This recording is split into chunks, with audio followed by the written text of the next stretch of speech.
Nosso coração está pedindo socorro. Segundo o cardiômetro, que é o indicador criado pela Sociedade Brasileira de Cardiologia, o cenário é preocupante. Só no Brasil são 1.100 mortes por dia, 46 por hora, uma a cada 90 segundos. Diante dessa situação, talvez a sua sensação seja que não há nada mais para ser feito para reverter esse quadro. Afinal, as doenças parecem ser umas assassinas impunes à espera de um tratamento de última geração capaz de conter esses danos. Absolutamente errado. Veja, sou médico, doutor em cardiologia pela Faculdade de Medicina da USP e membro da Sociedade Brasileira e Paulista de Cardiologia. Há quase 50 anos, eu tenho como missão cuidar da saúde cardíaca de homens, mulheres e de suas famílias. Com essa experiência, atesto que está nas nossas mãos a grande chance de interferir nas doenças cardiovasculares. Na minha prática clínica, eu tenho investigado nos meus pacientes a presença dos fatores de risco para a ocorrência das doenças cardíacas. Como eu sei da importância da espiritualidade na gênese das doenças, principalmente as cardíacas, eu comecei a correlacionar esses fatores físicos com aqueles que comprometem a saúde espiritual. Os resultados foram tão surpreendentes que resolvi produzir essa aula para falar sobre os 7 pecados que adoecem o seu coração. E, claro, ir além e passar aqui as ações mais emergenciais para que você previna e evite cada um deles. Para começar, eu trago um pouco dos conhecimentos históricos. Em 1273, a Suma Teológica de São Tomás de Aquino fez a revisão dos pecados listados pelo Papa Gregório. Tal reclassificação resultou na lista dos atuais 7 pecados capitais: luxúria, soberba, que é a vaidade, preguiça, inveja, gula, avareza, ira. Na verdade, os pecados capitais são o exagero das nossas virtudes.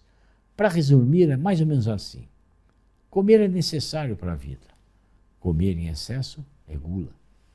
Ter autoconfiança é importante para o psiquismo sadio, mas exageros levam à soberba. Guardar dinheiro é um ato de prudência, mas colocar o dinheiro como fator principal da sua vida é avareza.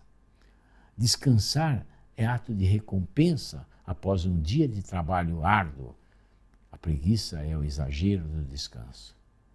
Gostar de ter coisas, querer ser igual a outra é absolutamente sadio.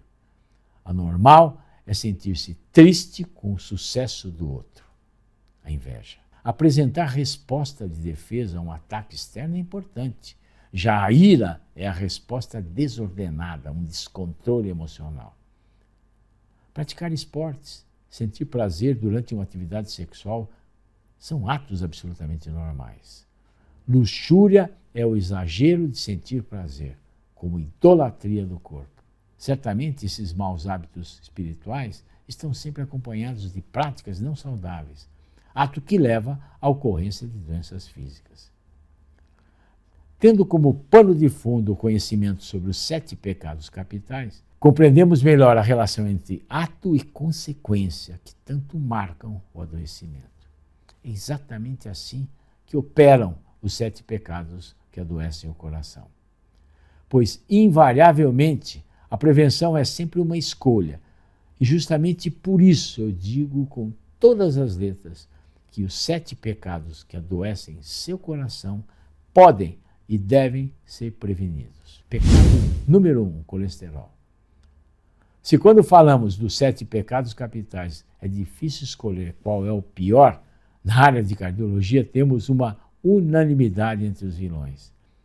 Quem tem colesterol alto tem 4 vezes mais chance de desenvolver um problema cardiovascular do que aqueles que não têm.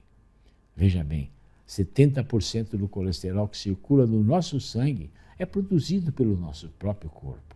Integra a membrana das células, os hormônios, as vitaminas. Então, por que o colesterol é uma preocupação, doutor? O problema não é ter colesterol na corrente sanguínea, mas sim o ter em muita quantidade, especialmente o mau colesterol. Bom, quais são os tipos de colesterol? O LDL, que é o colesterol ruim, ele se acumula nas artérias, levando à formação de placas que dificultam o fluxo sanguíneo, levando ao infarto, levando ao AVC. O HDL, que é o bom colesterol, ajuda o organismo a eliminar essas gorduras, limpando as artérias. Como evitar o pecado 1? Alimentação. Notícias de que o colesterol na corrente sanguínea estava ligado às doenças cardíacas levou a uma guerra total contra o colesterol na comida. A partir da década de 1960, as pessoas foram aconselhadas a ficarem longe de alimentos ricos em colesterol, como ovos e alguns tipos de frutos do mar. Mas hoje, o consenso crescente entre os cientistas é que o colesterol dos alimentos tem relativamente pouco efeito sobre o colesterol no sangue, admitindo que somente 30% do colesterol do sangue vem da alimentação. Mesmo assim, as novas diretrizes aconselham a consumir menos de 10% de suas calorias diárias na forma de gordura saturada. E especialistas enfatizam que a alimentação mais importante é investir nas fibras, eliminar os ultraprocessados e refinados. Você pode trocar o óleo processado por azeite de oliva, incluir muitas frutas e legumes na alimentação, consumir peixe ao menos 2 vezes por semana.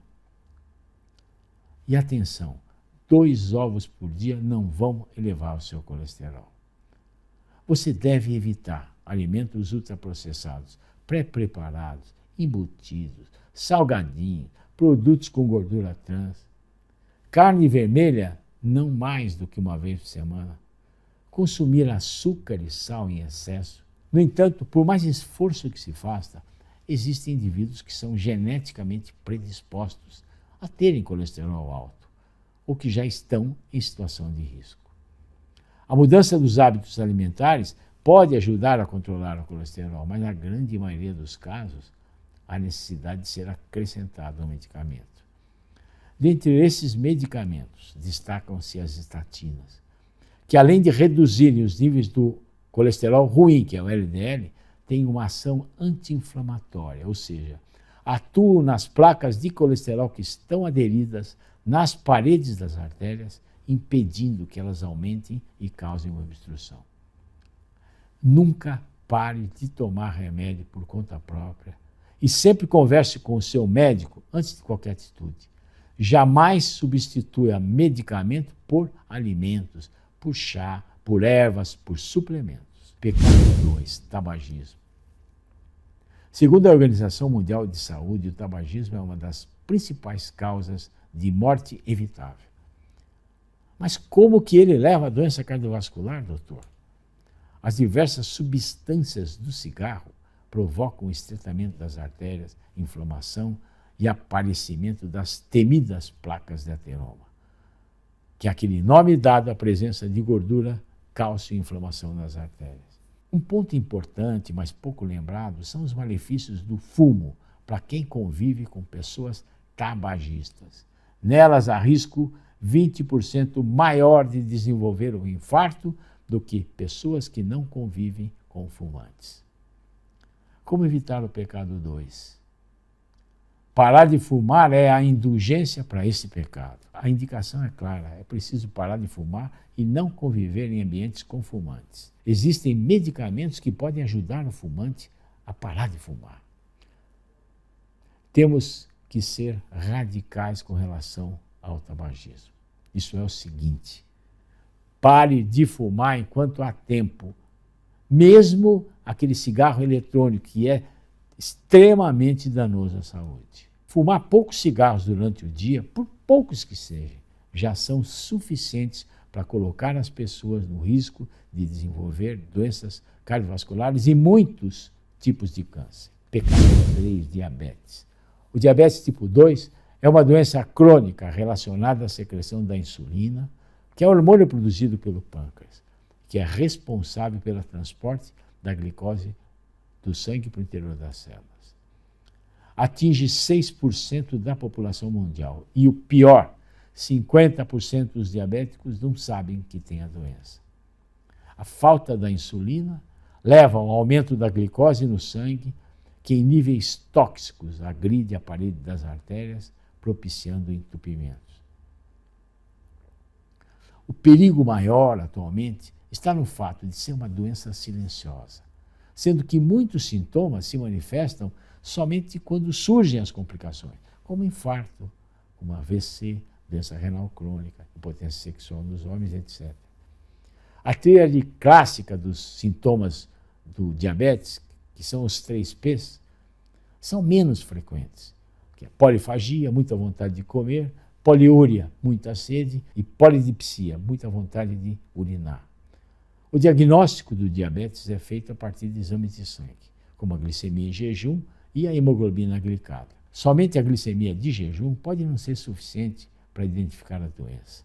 Daí, titular-se a hemoglobina glicada, que reflete os níveis de açúcar no sangue nos últimos 3 meses. Quais são os níveis ideais, então, da glicemia no sangue? Normal até 99 mg por decilitro. Pré-diabetes, acima de 99 até 140. E diabetes, acima de 140. São 2 os tipos de diabetes. O diabetes tipo 2, que é o mais comum, surge ao longo da vida e mais relacionado aos hábitos de vida. Como evitar o pecado 3? Alimentação controlada, sem produtos alimentares ultraprocessados, bebidas açucaradas, alcoólicas, não consumir açúcar e derivados, exercício físico regular, controle do estresse e sono regular. Uma boa alimentação, somada a uma rotina de exercícios físicos e o acompanhamento médico, são os melhores cuidados a serem tomados. Se você, por indicação do seu médico, estiver usando medicamentos para controle do seu diabetes, nunca os substitua por chá, erva, alimento, suplemento ou qualquer sugestão terapêutica que você tenha ouvido por aí. Somente o seu médico sabe o momento certo de modificar o seu plano terapêutico. Nunca pare de tomar remédio por conta própria. Pecado 4. A hipertensão arterial, pressão alta, é um dos mais importantes fatores de risco cardiovascular.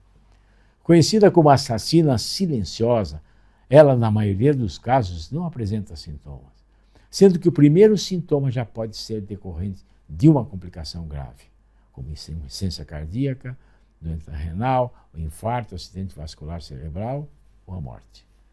É uma doença que em 95% das pessoas não sabe a causa.